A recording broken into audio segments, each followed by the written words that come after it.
আল্লাহ তাআলা ফেরেশতাদেরকে তখন জিজ্ঞেস করবেন, হ্যাঁ ফেরেশতারা, তারা আমার মুহাত্তা বর্ণনা করে, পবিত্রতা বর্ণনা করে আমাকে ডাকে, তারা কি চায়? আমি আল্লাহর কাছে তাদের পাওনা চাওয়া কি? তারা কি আমার কাছে চায়? ফেরেশতারা বলবে, আল্লাহ তাআলা তারা তোমার কাছে জান্নাত চায়। আমরা আল্লাহর কাছে কি চাই? জুড়ে বলেন, কি চাই? প্রতিটা মানুষ আল্লাহর কাছে জান্নাত চাইতে হবে, জাহান্নাম থেকে মুক্তি চাইতে হবে, এর ছাড়া আমাদের উপায় নেই। আল্লাহ তাআলা ফেরেশতাদেরকে বলবেন, হ্যাঁ ফেরেশতারা, আমার বান্দারা জান্নাত চায়, কিন্তু আবার তৈরি জান্নাত কি তারা কখনো দেখেছে? না আল্লাহ, তোমার তৈরি জান্নাত কখনো দেখে নাই। আল্লাহ পাক বলবেন, হে ফেরেশতারা, আমার বান্দারা জান্নাত না দেখি আমারে ডাকে, তারা যদি জান্নাত দেখতো তাইলে কি করত? ফেরেশতারা জবাব দিবেন, আল্লাহ তারা যদি জান্নাত দেখতে পাইতো তাহলে তাদের আগ্রহ আরো বেড়ে যাইত, আগ্রহ আরো বেড়ে যাইত। এবার আল্লাহ পাক বলবেন, হে ফেরেশতারা, ওরা আমার কাছে কি থেকে নাজাত চায়, কি থেকে দূরে থাকতে চায়? অতএব ফেরেশতারা বলবে, আল্লাহ তাআলা তারা জাহান্নাম থেকে তোমার কাছে আত্মরক্ষা করতে চায়, জাহান্নাম থেকে বেঁচে থাকতে চায়। এবার আল্লাহ পাক বলবেন, হে ফেরেশতারা, ওরা জাহান্নাম থেকে বেঁচে থাকতে চায়, জাহান্নামের শাস্তি কি কোনোদিন দেখেছে? না আল্লাহ, জাহান্নামের শাস্তি কোনোদিন দেখে নাই, এরপরও জাহান্নাম থেকে মুক্তি চায়।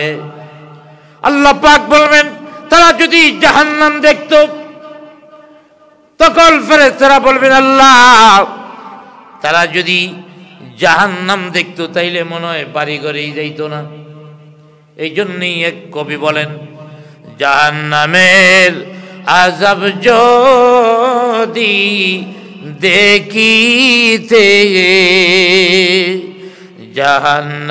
জাহান্নামের আযাব যদি দেখিতে, ঘরবাড়ি সারিয়া পাগল হইতে, ঘরবাড়ি সারিয়া পাগল হইতে।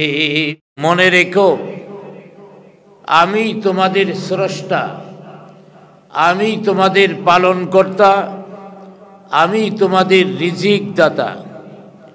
অতএব যে লোকটা চায় সে যেন আল্লাহর কাছে ক্ষমা চায়, আল্লাহর উপরে পরিপূর্ণ বিশ্বাস রাখে, আর যারা আল্লাহর উপরে পরিপূর্ণ বিশ্বাস রাখবে না তারা চির বঞ্চিত হয়ে যাবে।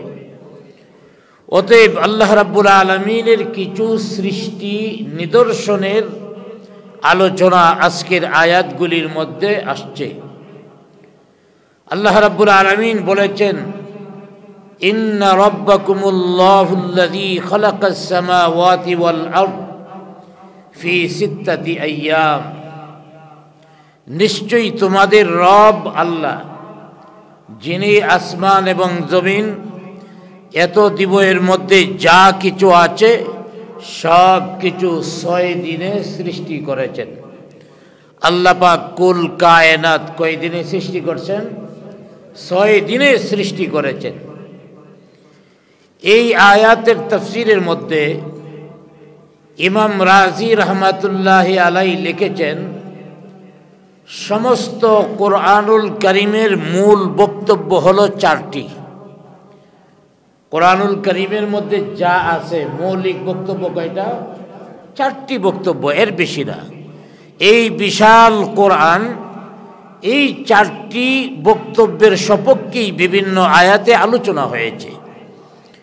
মৌলিকভাবে 4টি বিষয়ে আল্লাহ পাক আলোচনা করেছেন।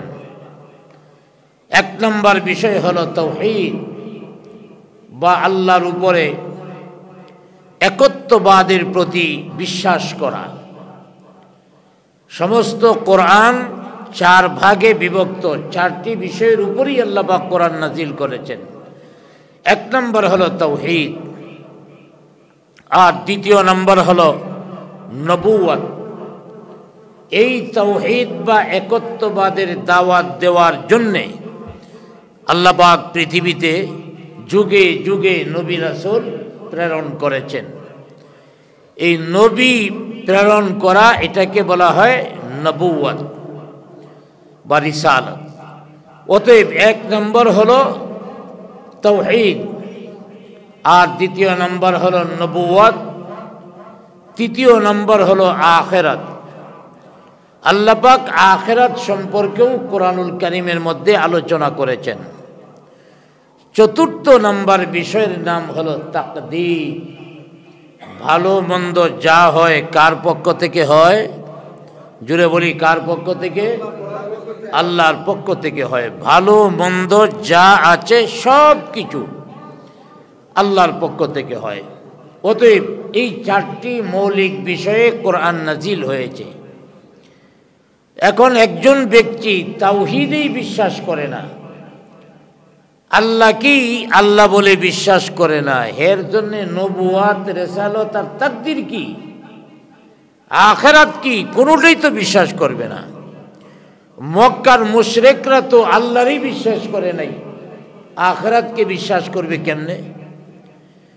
এই জন্যেই আজকের এই তেলাওয়াতকৃত আয়াতের মধ্যে আল্লাহ রাব্বুল আলামিনের উপরে তাওহীদে বান্দার যে বিশ্বাস করতে হবে, কেন বিশ্বাস করতে হবে? এই জন্যে বিশ্বাস করতে হবে, এই আসমান জমিন সৃষ্টি করেছেন আল্লাহ। আল্লাহ পাক আসমান জমিন সৃষ্টি করেছেন, অতএব এই জন্যে তাকে এক জানতে হবে। আল্লাহ রাব্বুল আলামিন রাত দিনের পরিবর্তন করে থাকেন, এই জন্যে আল্লাহকে মানতে হবে। আমাদের দেশের মধ্যে যত রাজনৈতিক দল আছে, সব রাজনৈতিক দল মিলিয়া রাত দিন পরিবর্তন করতে চাইলে সম্ভব করা? জুড়ে বলেন সম্ভব? একবার এক সরকারে 1 ঘন্টা সময় আগে আনছিল।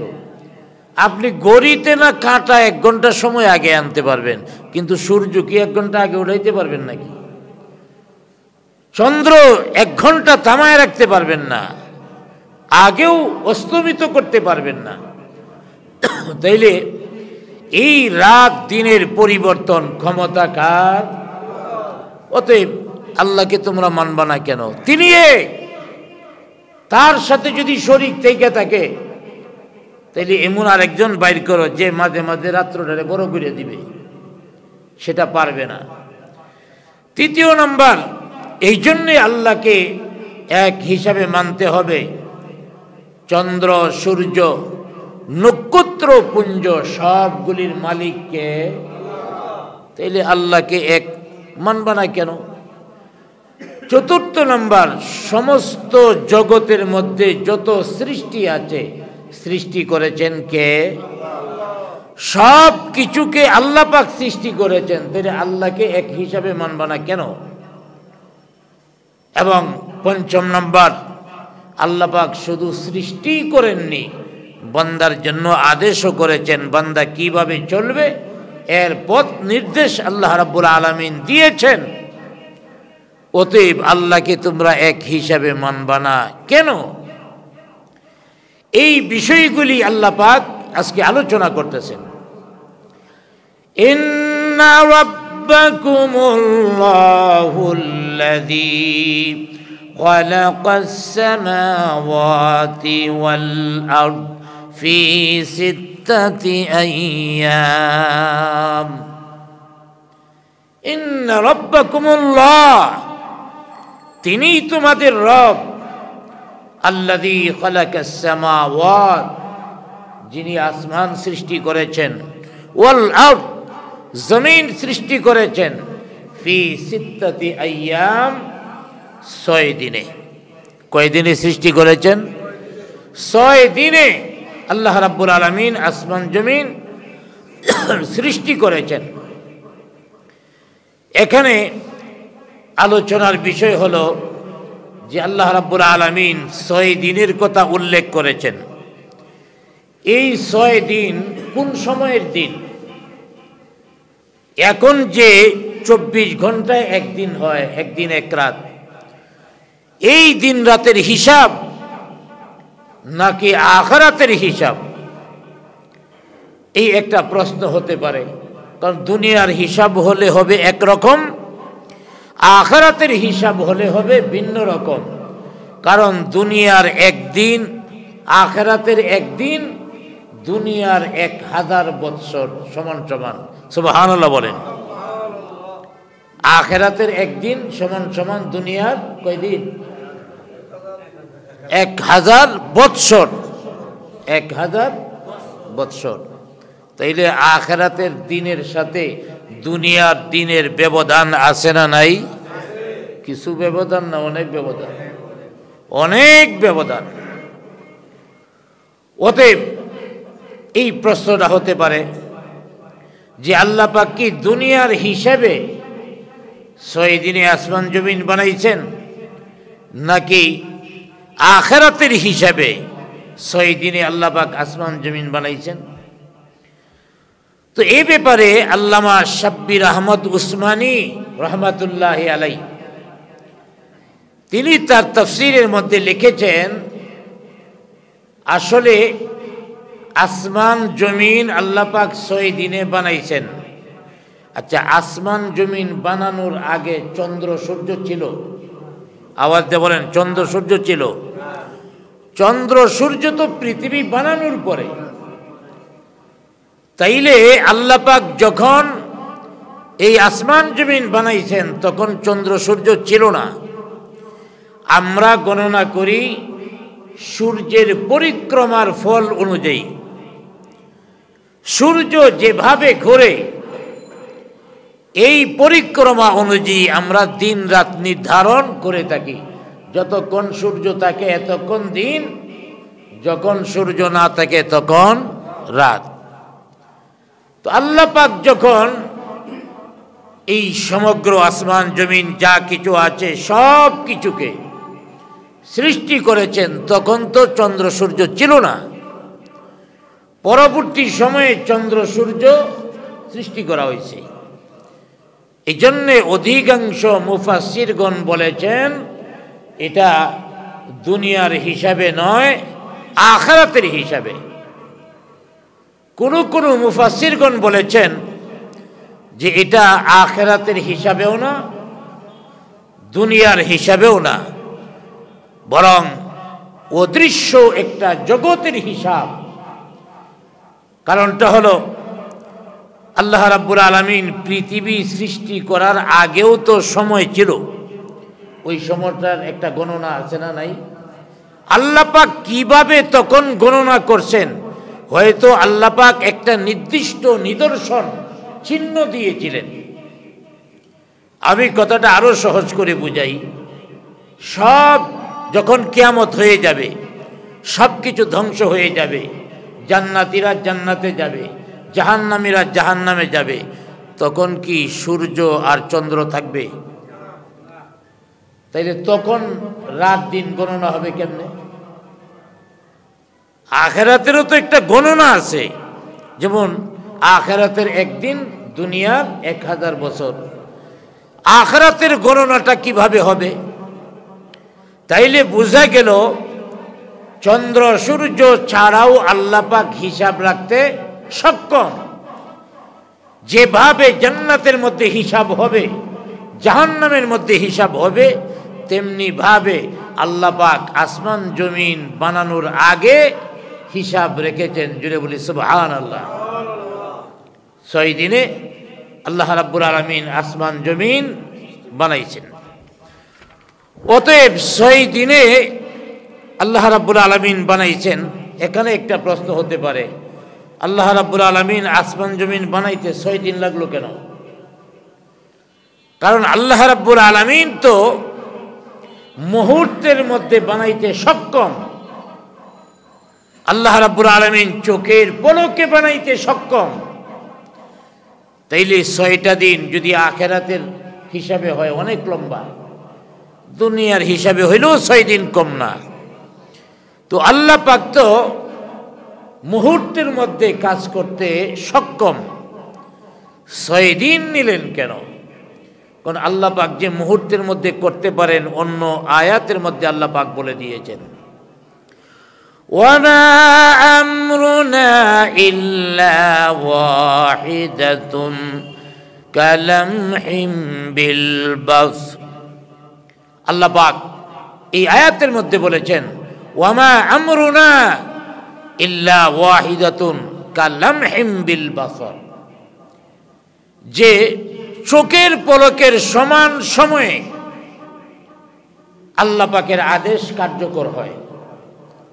একটা চোখের পাতি মারতে, পলক মারতে আমাদের কয় ঘন্টা সময় লাগে? কোনো ঘন্টা সময় লাগে?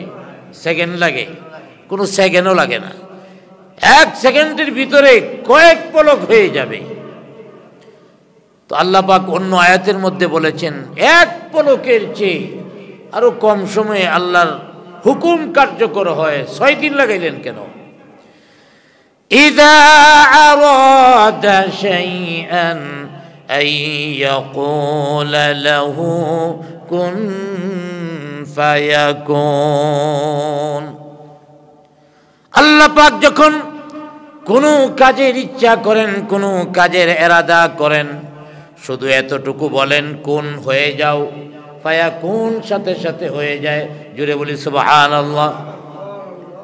আমার ভাইয়েরা, কোন এতটুকু শব্দ আল্লাহ বললেই হয়।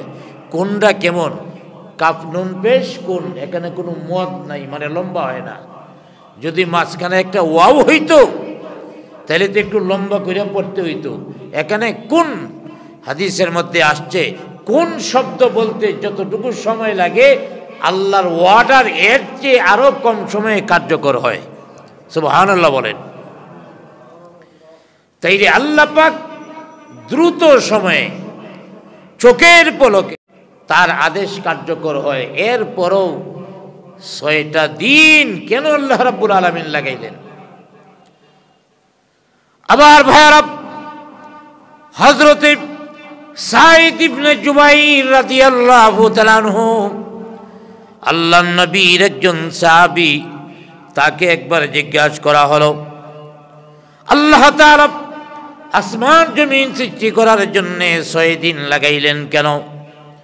সাঈদ ইবনে জুবাইর রাদিয়াল্লাহু তাআলা আনহু বললেন, জবাবে বললেন, হ্যাঁ, আল্লাহ তাআলা ইচ্ছা করলে মুহূর্তের মধ্যে আসমান জমিন বানাইতে পারতেন, কিন্তু 6 দিনে আল্লাহ পাক বানিয়েছেন মানব জাতিকে শিক্ষা দেওয়ার জন্যে। দুনিয়ার মধ্যে মানব জাতি অসংখ্য কাজ পরিচালনা করবে, এই কাজের মধ্যে যেন মানুষ তাড়াহুড়া না করে, মানুষ যেন ধীর সুস্থে কাজ করে। এই জন্যে আল্লাহ পাক 6 দিন লাগিয়েছেন এই কাজের জন্যে।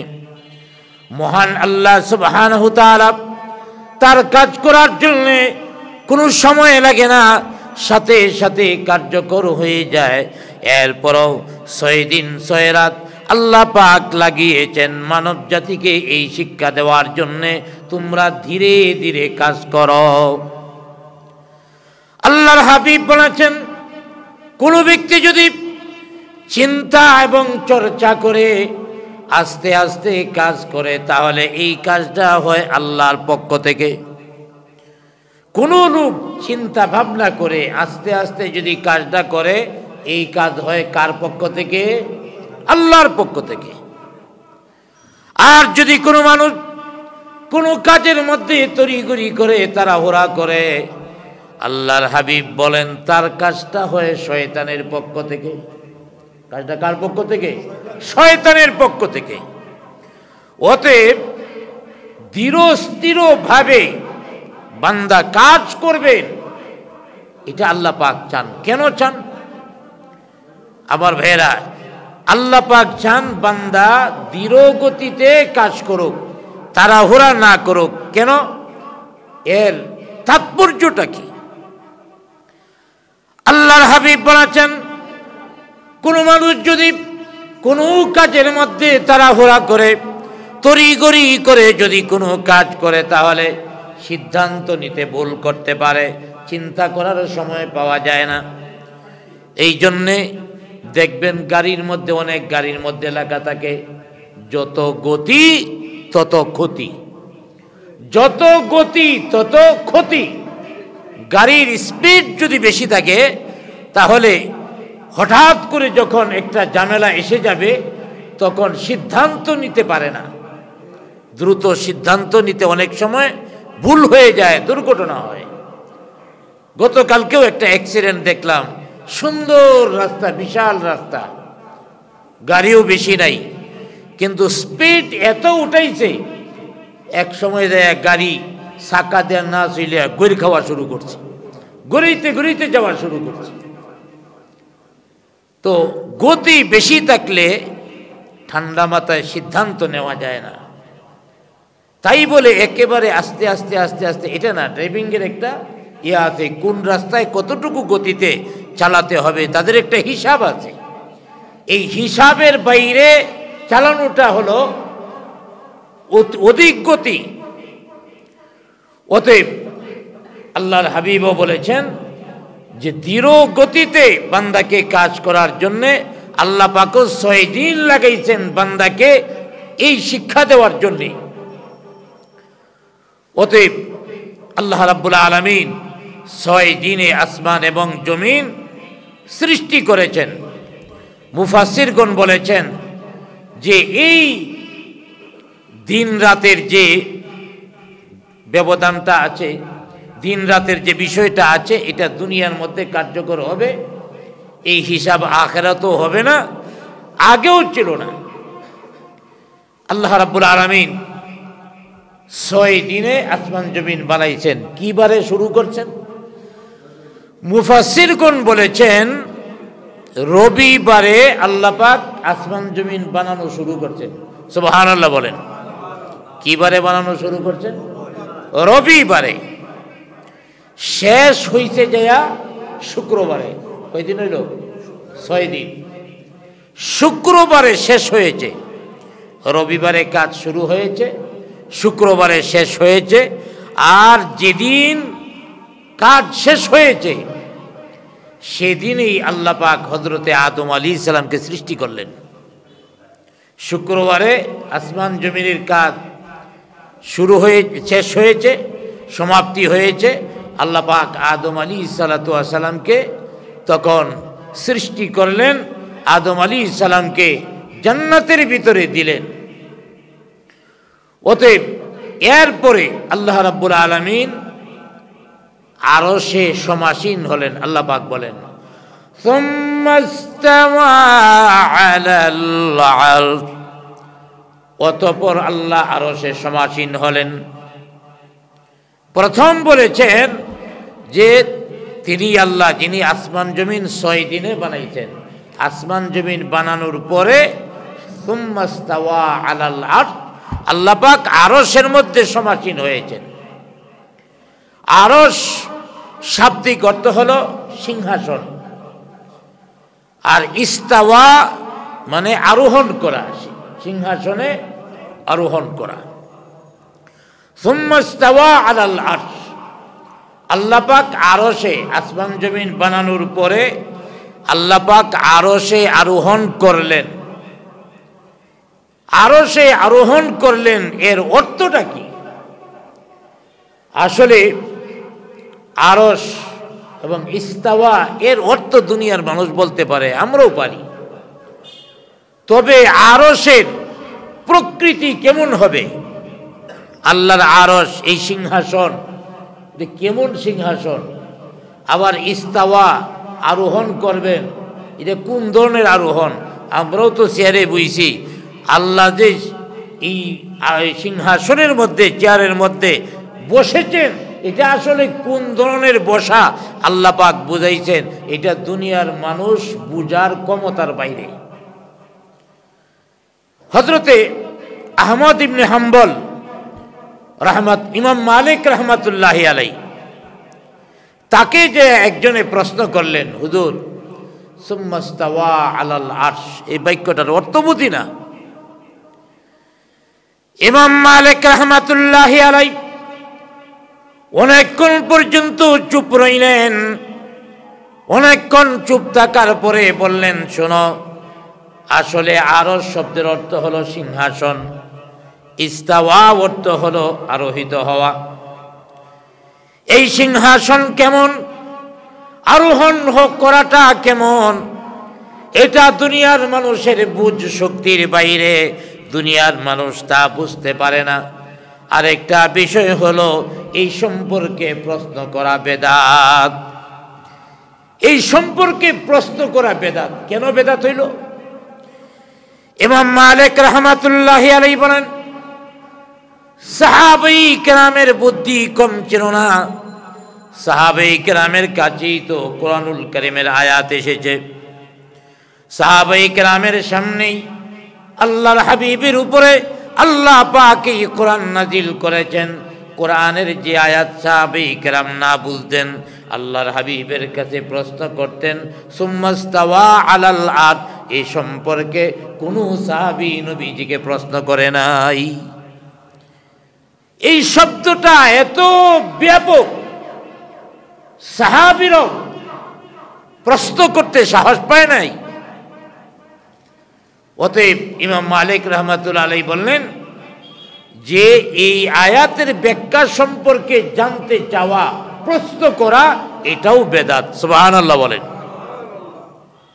তাহলে আল্লাহ রাব্বুল আলামিনের এই আরশ কি, এটা আল্লাহ রাব্বুল আলামিনই জানেন, অন্য কেউ বলতে পারবে না। আল্লাহ রাব্বুল আলামিনের গুণাবলী, আল্লাহ রাব্বুল আলামিনের শান মান যেখানে আলোচনা করা হয়েছে, এখানে বান্দার জন্য সবচেয়ে বড় দায়িত্ব, কর্তব্য হলো বিশ্বাস করা।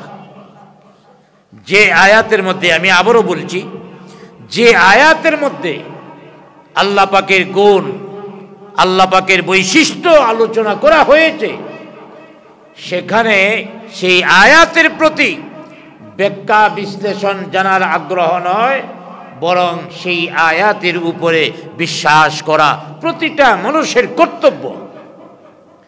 কারণটা হলো আল্লাহ রাব্বুল আলামিন কোরআনুল কারীমের মধ্যে মানুষের গুণ একই শব্দ দ্বারা উল্লেখ করা হয়েছে। যেমন আল্লাহর একটা গুণ আছে হাই, চিরঞ্জীব, জীবিত। আল্লাহ তাআলা আল হাইয়ুল কাইয়ুম, আল্লাহ তাআলার গুণবাচক নাম হাই, গুণবাচক নাম হিসাবে আলোচনা করা হয়েছে। আল হাইয়ু এর অর্থ হলো জীবিত, চিরঞ্জীব। আল্লাহ পাক জীবিত, আবার বান্দার বেলায়ও বলা হয়েছে জীবিত। আমরা যারা আছি জীবিত না মৃত? তো আমরা যে জীবিত, এই শব্দ ব্যবহার হাই দ্বারাতেই হয়। তাহলে হাই আল্লাহর ক্ষেত্রেও ব্যবহার হলো, মানুষের ক্ষেত্রেও ব্যবহার হলো। তাই বলে আমাদের বেঁচে থাকা, আল্লাহর বেঁচে থাকা কি একরকম?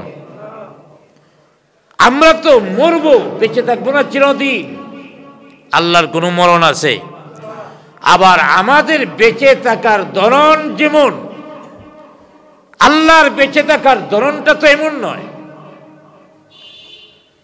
আবার ভাইরা, কোরআনুল কারীমের মধ্যে এমন বিভিন্ন আয়াত নাজিল হয়েছে, এমন শব্দ নাজিল হয়েছে যে শব্দ দ্বারা মানুষের গুণ আলোচনা করা হয়েছে।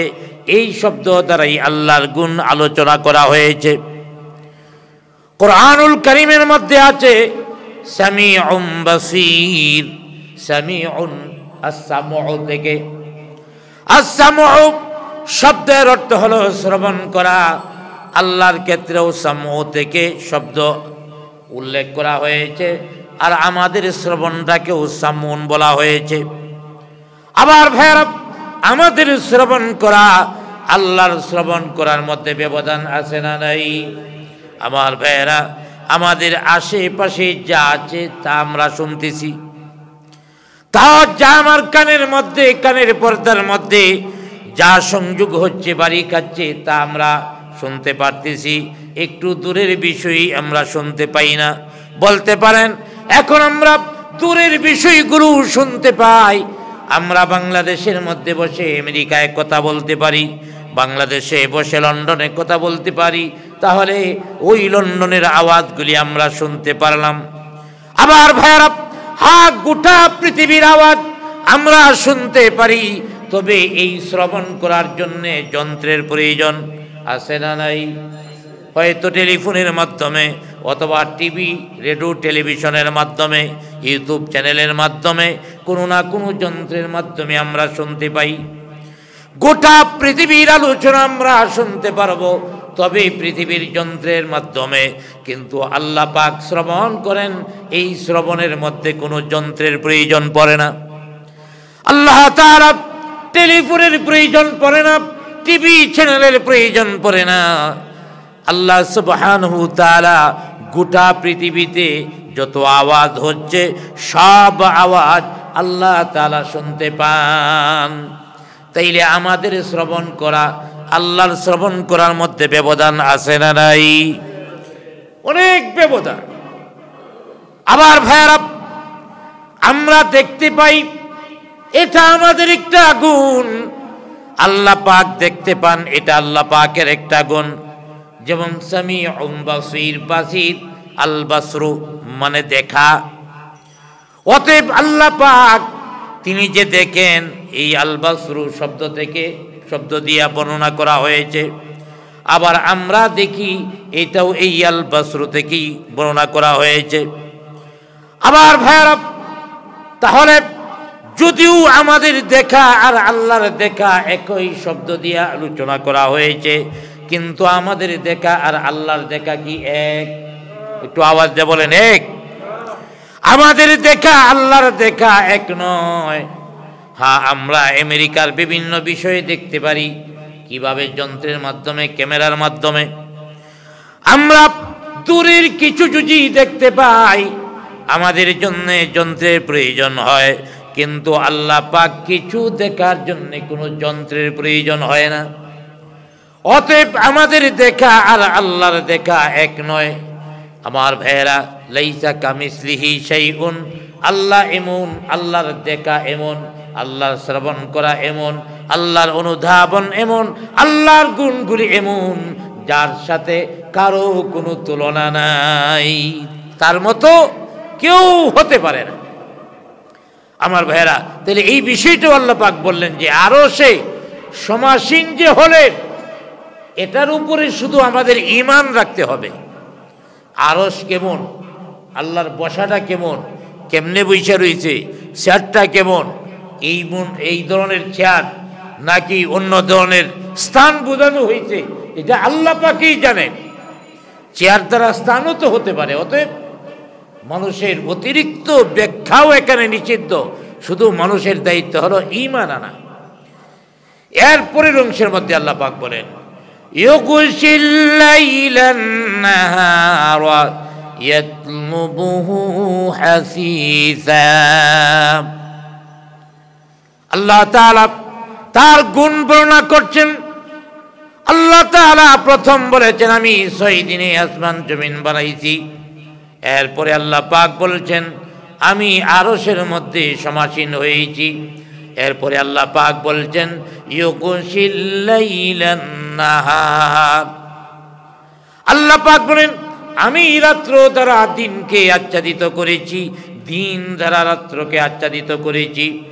ইয়াতলুবুহু হাসিসা, একটা আরেকটার অনুসরণ করে, একটার আরেকটার পিছনে পিছনে দৌড়ায়।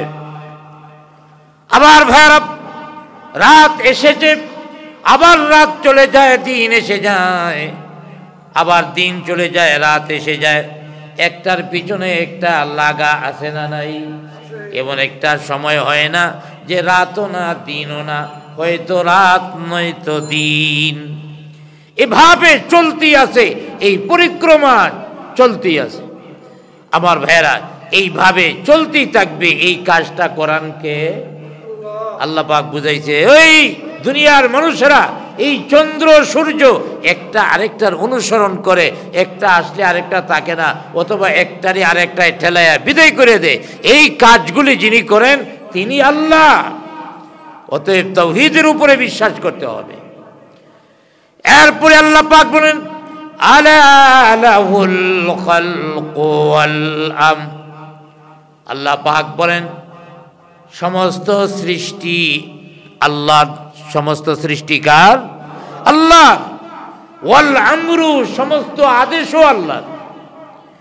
এজন্যই সংক্ষেপে বলা হয় সৃষ্টি যার বিধান তার, সৃষ্টি যার বিধান তার। সংক্ষেপে কথা বলা হয় সৃষ্টি যার বিধান তার। যিনি সৃষ্টি করেছেন সব কিছুকে, অতএব বিধানও চলবে তারই। আল খালকু দ্বারা মুফাসসিরগণ বলেছেন আল্লাহ পাক কি বুঝাইছেন? আসমান বলেন, জমিন বলেন, তারপরে জমিনের ভিতরে যত খনিজ জাত সম্পদ আছে, এরপরে চন্দ্র, সূর্য, তারকা, যা কিছু আছে সব কিছু খালকুনের মধ্যে অন্তর্ভুক্ত। আর ওয়াল আমরু, এটা হলো পৃথিবীর মধ্যে যত রূহ আল্লাহ পাক তৈরি করেছেন সব রূহ ওয়াল আমরু এর মধ্যে অন্তর্ভুক্ত। যেমন সূরা আনফালের মধ্যে নবীজিকে জিজ্ঞেস করা হয়েছিল, ইয়াসআলুনাকা আনিল আনফাল কুলিল আনফালু লিল্লাহি ওয়ার রাসূল। নবীজিকে প্রশ্ন করা হয়েছে, আল্লাহ পাক উত্তর দিয়ে দিয়েছে, নবীজি উত্তর দিয়েছেন। কিন্তু যখন নবীজিরে জিজ্ঞেস করা হয়েছিল ইয়াসআলুনাকা আনির রূহ, হ্যাঁ নবী, রূহ কাকে বলা হয়? মক্কার মুশরিকরা জিজ্ঞেস করেছিল ইয়াসআলুনাকা আনির রূহ, রূহ কাকে বলা হয়? তখন আল্লাহ পাক শুধু এতটুকু বলে দিয়েছিলেন ইয়াসআলুনাকা আনির রূহ কুলির রূহু আমরি রব্বি। আপনি বলে দেন রূহ হইল আমার আল্লাহর প্রত্যাদেশ, আমার আল্লাহর আদেশ, আমার আল্লাহর হুকুম, এটি হলো রূহ। সমস্ত রূহ আল্লাহর হুকুমে এসেছে। এই সব রূহ মিলে হইল আল আমরু, আর সব সৃষ্টি মিলে হইল আল খালকু, এই খালকের মধ্যে অন্তর্ভুক্ত। এই আয়াতের শেষ অংশে আল্লাহ পাক বলেছেন তাবারাকাল্লাহু রাব্বুল আলামিন। উভয় জগতের মধ্যে আল্লাহই বরকতময়। এই আয়াতের তাফসীরের মধ্যে আসছে, আব্দুল্লাহ ইবনে আব্বাস রাদিয়াল্লাহু তাআলা আনহু বলেন যে আল্লাহ পাক সব কাজের মধ্যে বরকত দিয়া থাকেন। অতএব আল্লাহ পাক সব কিছু সৃষ্টি করেছেন, আল্লাহ পাক সব কাজের মধ্যে বরকত দিয়া থাকেন, সেই আল্লাহকে ডাকার দরকার আছে না নাই? এর পরের আয়াতের মধ্যে বলতেছে, ও বান্দা আল্লাহকে ডাকো, উদউ রাব্বাকুম তাদাররুআন ওয়া খুফিয়া। আল্লাহ পাক বলছেন তোমাদের রবকে তোমরা ডাকো। কিভাবে ডাকবা?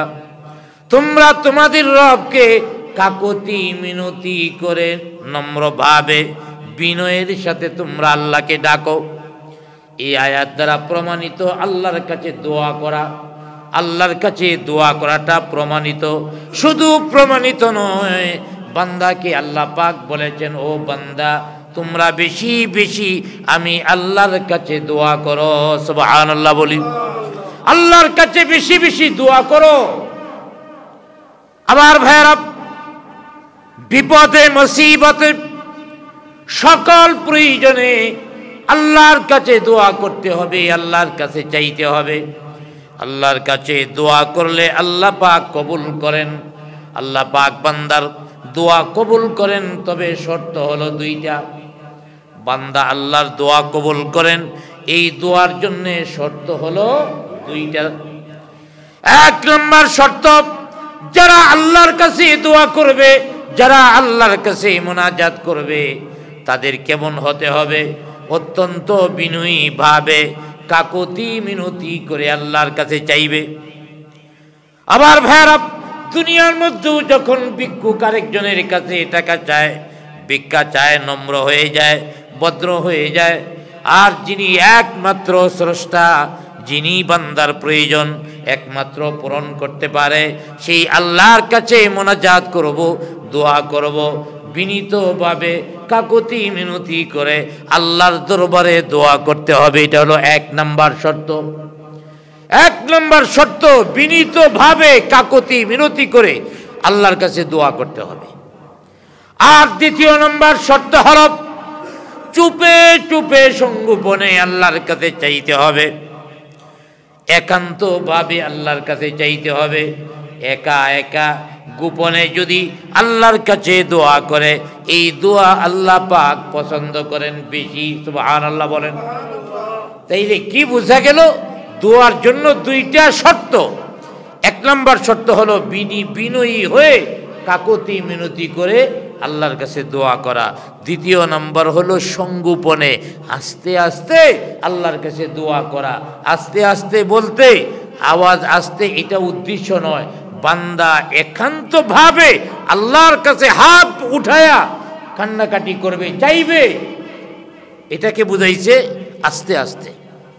আমরা মনে করি শুধু একসাথে সব দোয়া করব, এটাই মনে হয় দোয়া।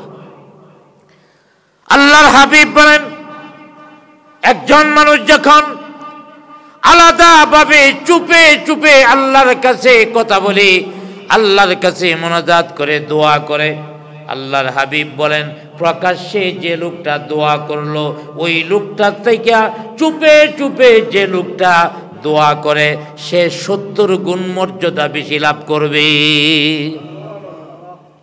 আবার ভাইরা, দুনিয়ার মধ্য থেকে উদাহরণ নিতে পারি।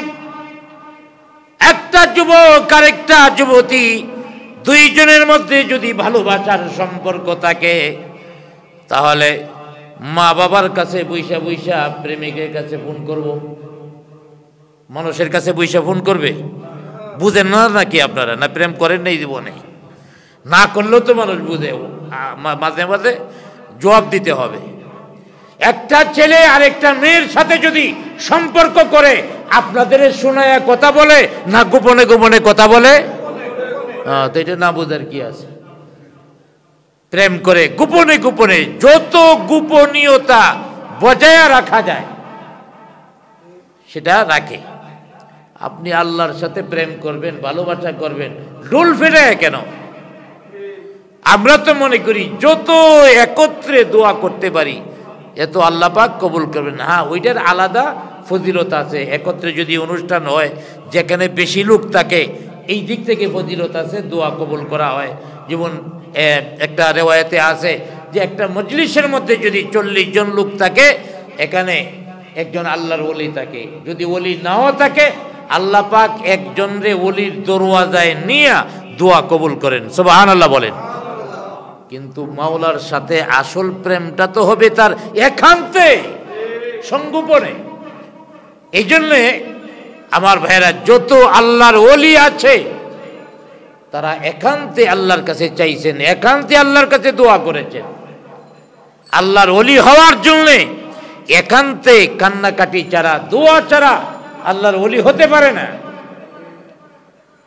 অতএব আল্লাহ তাআলা এই আয়াতের মধ্যে বুঝিয়েছেন, হে বান্দারা, তোমরা কাকুতি মিনতি করে আমার কাছে দোয়া করবা। দ্বিতীয় নাম্বার, সংগোপনে একা একা, রাত যখন গভীর হয়ে যায় তোমরা আমি আল্লাহর কাছে চাইতে থাকো। আবার ভাইরা, পৃথিবীর যত ওলি বুজুর্গ আছে, রাতের বেলায় কান্নাকাটি না কইরা কেউ ওলি হতে পারে নাই। রাতের বেলায় চোখের পানি দিয়া তারা বুক ভিজাইছে, গাল ভিজাইছে, তারপরে না আল্লাহর প্রিয় বান্দা হয়ে গেছে। অতএব বোঝা গেল দোয়ার জন্য দুইটা শর্ত দিয়েছেন। একটা হলো কাকুতি মিনতি করে বিনয়ী ভাবে, দ্বিতীয় নম্বর হলো আস্তে আস্তে সংগোপনে আল্লাহর কাছে দোয়া করা। আস্তে আস্তে মানে একা একা আল্লাহর কাছে চাওয়া। এই আয়াত থেকে আবার জিকিরের মাসালাও বের হয়েছে। মুফাসসিরগণ এক নম্বর দোয়ার মাসালা বের করেছেন, দ্বিতীয় নম্বর মুফাসসিরগণ এখানে বের করেছেন জিকিরের মাসালা। আমাদের দেশের মধ্যে জিকির নিয়ে অনেক ঠেলাঠেলি আছে।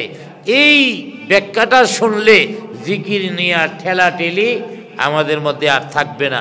আমার ভাইয়েরা, জিকির এই আয়াতের তাফসিরের মধ্যে আলোচনা করা হয়েছে। জিকির হলো 3 ধরনের। কয় ধরনের জিকির? 3 ধরনের জিকির। এক নম্বর হলো জিক্রে জল্লি। জোরে জোরে জিকির করা, অনেকেই একত্রিত হয়ে জোরে জোরে জিকির করা। এই জোরে জোরে জিকির করার মাসালাটা কি আমার ভাইয়েরা? বিশেষ ব্যবস্থা ছাড়া অহেতুক এইভাবে জোরে জোরে জিকির করা মাকরুহ। ভালো করে বুঝবেন, প্রয়োজন ছাড়া, কোনো প্রয়োজন নাই, এরপরও জোরে জোরে চিল্লায়া জিকির করা মাকরুহ। মনে করেন এক লোক রাস্তা দিয়ে হাইটে যাইতেছে, আচ্ছা তার জোরে জোরে জিকির করার কোনো দরকার আছে? এখানে জোরে জোরে জিকির করা মানে নিজের নফসরে আরো বড় বানানো। মানুষে বুজুর্গ একটা যাইতেছে, নফস আরো মোটা হয়। অতএব প্রয়োজন ছাড়া জোরে জিকির করা যাবে না, প্রয়োজন ছাড়া জোরে জিকির করাটা মাকরুহ। চিশতিয়া তরিকার যারা মুরব্বী মুহাক্কিক, তারা জোরে জিকির করার অনুমোদন দিয়েছে, কিন্তু জোরে যে জিকির করবে তার উদ্দেশ্য কি থাকতে হবে? উদ্দেশ্য থাকতে হবে কয়েকটা, এছাড়া জোরে জিকিরের অনুমোদন নাই। এক নম্বর, যারা জোরে জিকির করে এক নম্বর উদ্দেশ্য থাকবে শয়তানকে দূর করা। শয়তানকে কি করা? দূর করা, শয়তান যাতে এইদিকে না আসতে পারে। আমার ভাইয়েরা দেখবেন যারা জোরে জোরে জিকির করে অধিকাংশই তো সাধারণ পাবলিক, সাধারণ মানুষ। অতএব ওরা জোরে জিকির কেন করে? এদের শয়তানে এমন ভাবে জালের মধ্যে আটকাইছে, এদের আস্তে জিকির করাইলে কোনো কাজ হবে না। ছোট বাচ্চা নার্সারিতে ভর্তি করাইছেন, এরে যদি কোন মনে মনে পড়, মনে মনে পড়, তাইলে এর পড়া হবে? জুড়ে বলেন, পড়া হবে? এর মনে মনে কোনো পড়া আছে? সাধারণ মানুষ যারা, তারা জিকিরের ক্ষেত্রে শিশুদের মতো। যে ছেলেটা অনার্সে পড়ে, এই ছেলের বাপে যদি অভিযোগ করে আমার ফুলায় পড়ে না, কেমনে এই শুনে না? অনার্সের যে ফুলা পড়ে, এই ফুলা তো জুড়ে পড়বো না, হয় সামনে বই নিয়ে চিন্তা করবে, শুধু চিন্তা করবে। তাইলে ছাত্র হিসাবে একজন শিশু আর একজন ভার্সিটির ছাত্র, দুইজনের মধ্যে ব্যবধান আছে না নাই? জিকিরও ওই মৌলানার জন্যে আর সাধারণ বেড়ায় পশ্চিম চেনে না এই বেড়ার জন্যে একরকম নয়। অনেকেই বলে জোরে জিকির করা যাবে না, হারাম। যারা জোরে জিকির হারাম বলেন তাদের ফতোয়া ঠিক না। আমি প্রথমেই বলেছি ও প্রয়োজনে জোরে জিকির করা মাকরুহ, কারণ এতে নফস মোটা হয়ে যায়, এটা প্রয়োজনই নাই। আপনি আল্লাহরে ডাকবেন, মনে মনে ডাকেন। অতএব জোরে যারা ডাকবে উদ্দেশ্য থাকতে হবে, এক নম্বর হলো যাতে শয়তান পালায়, আর দ্বিতীয় নম্বর গুনাহ করতে করতে গুনাহ করতে করতে লোকটা এত গাফেল হয়ে গেছে, এত উদাসীন হয়ে গেছে, কোনো কাজই ভালো লাগে না। এই জন্যে জোরে জোরে জিকির করো, তোমার অন্তরের গফলতটা দূর হয়ে যাক, উদাসীনতাটা দূর হয়ে যাক। তৃতীয় নম্বর হলো একজন মানুষ গুনাহ করতে করতে করতে করতে তার দিল অন্ধকার হয়ে গেছে, আল্লাহর কাছে আল্লাহর সাথে কোনো মহব্বত নাই। অতএব এই লোকটা যদি জোরে জোরে জিকির করে এই নিয়তে আমি আমার আল্লাহর সাথে মহব্বত করতে চাই, তার জন্যে জোরে জিকিরটা মাকরুহ হবে না। অতএব আল্লাহর মহব্বত পাওয়ার জন্যে জোরে জিকির করা যায় আমার ভাইরা। তবে লক্ষ্য রাখতে হবে কোনো ক্রমেই রিয়া যাতে ভিতরে না আসে, জোরে জিকির করার জন্য রিয়া যাতে না আসে। আমরা অনেকেই একত্রিত হয়ে বসে জিকির করি কেন? যে এই শয়তান দূর হোক, আল্লাহর সাথে মহব্বত তৈরি হোক, অন্তরের গাফলত দূর হোক। আল্লাহ বলার দ্বারাতে আমার আলাদা একটা প্রশান্তি আসবে।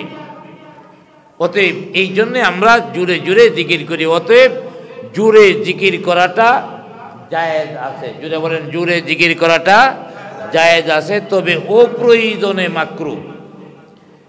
এই হলো জিক্রে জল্লি। দ্বিতীয় নম্বর হলো চুপে চুপে জিকির করা, আস্তে আস্তে জিকির করা, আওয়াজ হবে না, জিহ্বা লড়বে।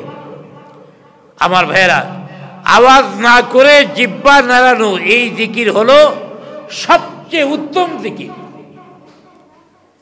আল্লাহর হাবিবের কাছে এক সাহাবী যাইয়া প্রশ্ন করলেন, ইয়া রাসূলুল্লাহ, ইয়া হাবিবাল্লাহ, আল্লাহর কাছে উত্তম আমল কোনটি? আল্লাহর হাবিব বলেন, আল্লাহর কাছে সবচেয়ে উত্তম আমল হলো লোকটা এইভাবে মৃত্যুবরণ করলো, মৃত্যুবরণ করার আগে তার জিহ্বা আল্লাহর জিকিরের মাধ্যমে লড়াচড়া করতেছিল। সুবহানাল্লাহ বলেন। অর্থাৎ আল্লাহর জিকিরে তার জিহ্বা সিক্ত ছিল। এই লোকটা হলো আল্লাহর কাছে উত্তম।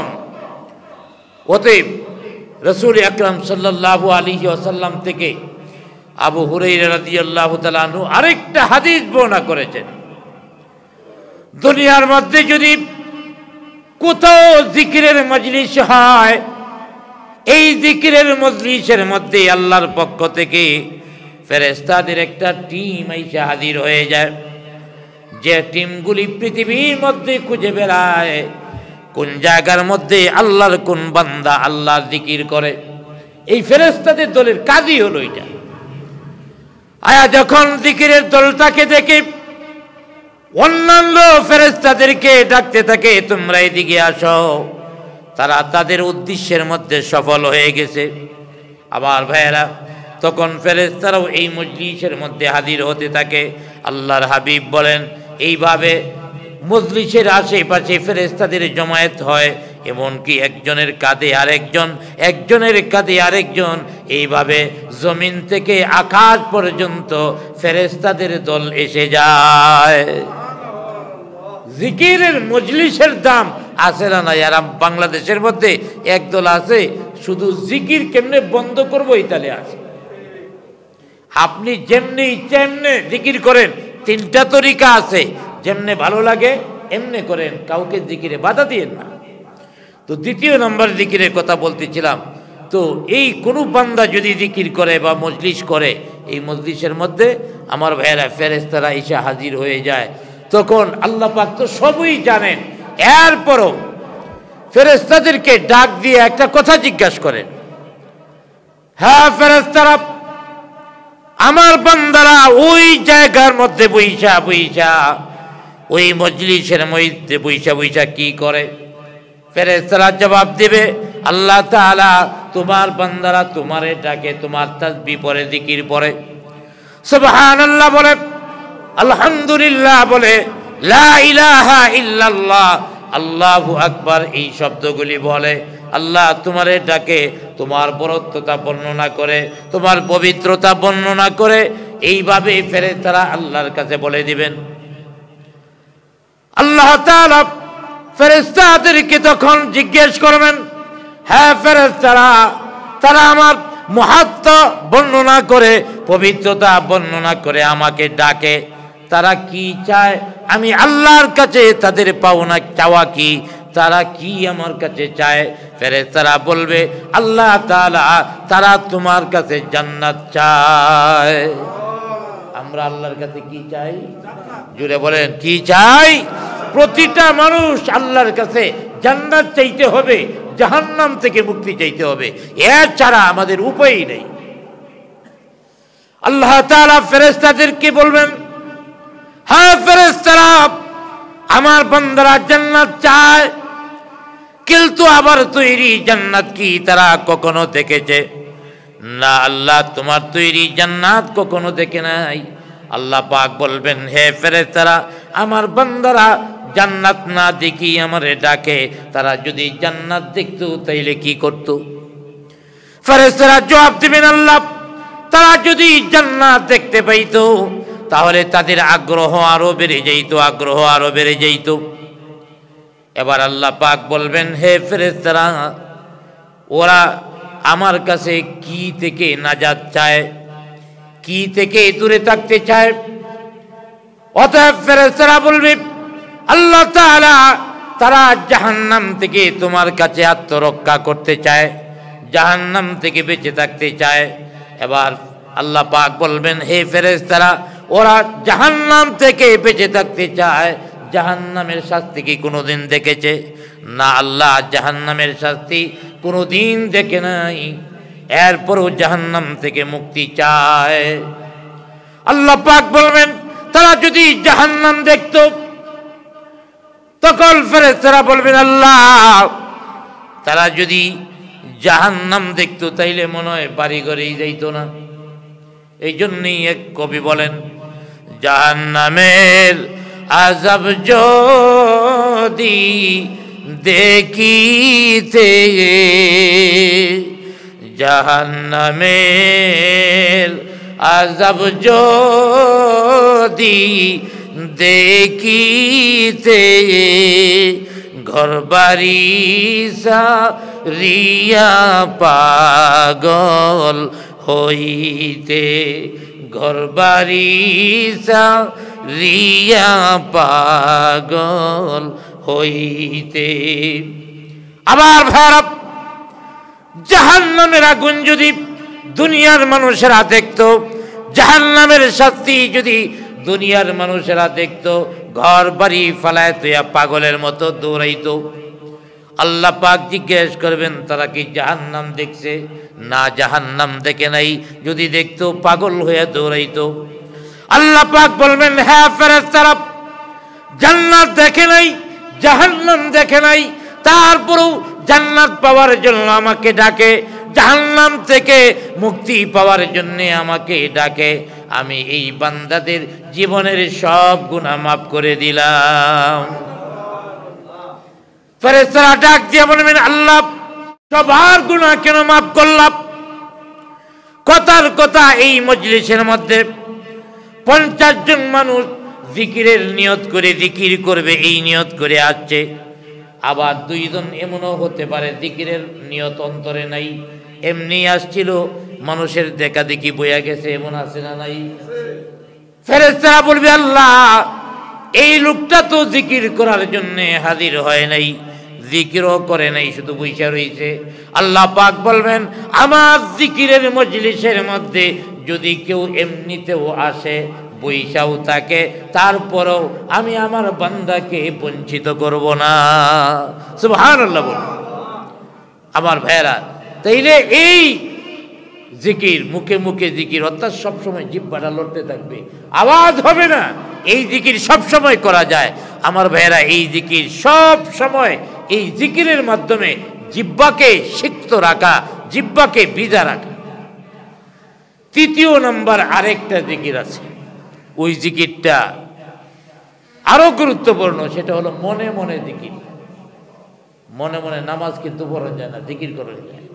আর আমগর দেশের মধ্যে কিছু বন্ড আছে, ওরা মনে মনে নামাজ পড়ে।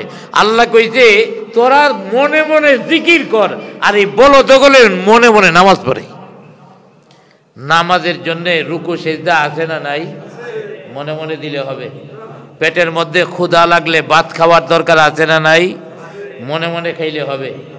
মনে মনে খাইলে যদি পেট ভরতো, তাইলে তো প্রতিদিনই আলাউদ্দিনের বিরিয়ানি মানুষ খাইতো, কারণ মনে মনে খাইলে পেট ভরে না।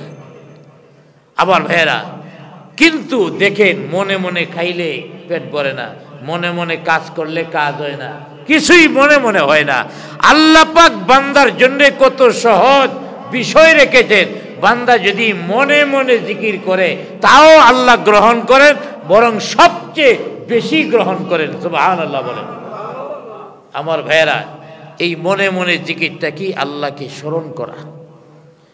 যে লোকটা আল্লাহকে স্মরণ করে, এই লোকটা গুনাহ করতে পারে না। অতএব এই জিকিরটা হলো সবচেয়ে গুরুত্বপূর্ণ। আল্লাহ রাব্বুল আলামিন বান্দার এই জিকিরটা সবচেয়ে বেশি পছন্দ করেন। অতএব মনে মনে আল্লাহকে আমরা স্মরণ করব। এই আয়াতের আজকে যে তেলাওয়াত করেছিলাম 45 নং আয়াতের একেবারে শেষে আল্লাহ পাক বলেছেন, এই কথা জিকিরের আলোচনা, দোয়ার আলোচনা যাওয়ার পরে, ইন্নাহু লা ইউহিব্বুল মুতাদিন, তোমরা সীমা লঙ্ঘন করো না, দোয়া করো ভালো কথা, জিকির করো ভালো কথা, সীমা লঙ্ঘন করা যাবে না। দোয়ার মধ্যে বান্দায় সীমা লঙ্ঘন কেমনে করে? কোনো বান্দা যদি আল্লাহর কাছে দোয়া করে, আল্লাহ গো তুমি আমার নবী বানায় দাও, শুনছি আল্লাহ সব কিছু করতে পারে, অতএব তুমি আমার নবী বানায় দাও, এমন দোয়া জায়েজ আছে? জুড়ে বলেন জায়েজ আছে? আবার ভাইরা, আল্লাহর কাছে নবুয়তের দোয়া করা জায়েজ নাই। আল্লাহর কাছে যদি বান্দা দোয়া করে, আল্লাহ এই দুনিয়াটা আর ভালো লাগে না, আমার আসমানের উপরে উঠায় নাও। চিন্তা করছি, ঈসা আলাইহিস সালামরা যদি আল্লাহ আসমানের উপরে উঠায় নিতে পারে, আমার নিলে সমস্যাটা কি? এই দোয়া করা সম্পূর্ণ হারাম। কোন ব্যক্তি যদি দোয়া করে, আল্লাহ তাআলা এই দুনিয়া আমার আর ভালো লাগে না, আমার জান্নাতের মধ্যে পৌঁছায় দাও, মরার আগে কিসের জান্নাত? অতএব মৃত্যুবরণ করার আগে জান্নাতের জন্য দোয়া করা যাবে, তবে এখন আমার জান্নাতে পাঠায় দাও, এই দোয়া করা যাবে না।